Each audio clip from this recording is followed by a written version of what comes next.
والله ما بحرق قلبي غير مظلوم عبدي.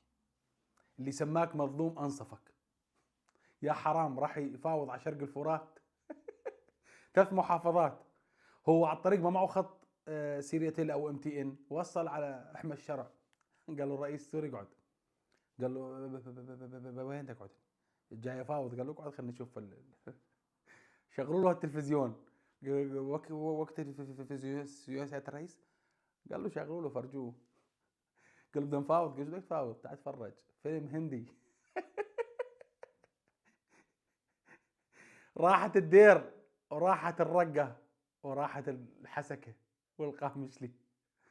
شو تفاوضني؟ قال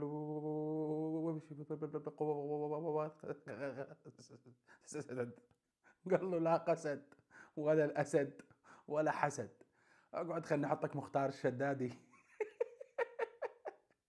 مشان ما يقولوا قطع رزق اولادك. اقعد يا زلمه. انت شو ورطك الورطه؟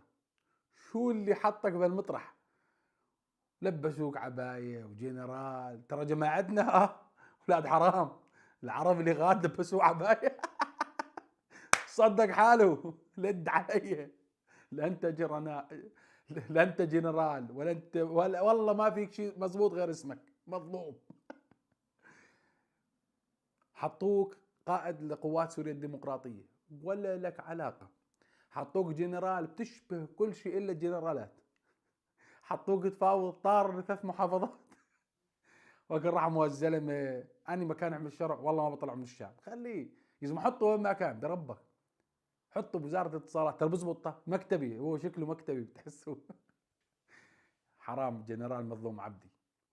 انت اللي سماك مظلوم عبدي يعني كان عنده نظرة ثاقبة ل1000 سنة لقدام. قال راح يفاوض على 3 محافظات. لقى حاله بفاوض على غرفتين وصالة بجديدة عرطوس. اعطوه غطوه. ما يخالف. فيما بعد نخابرك.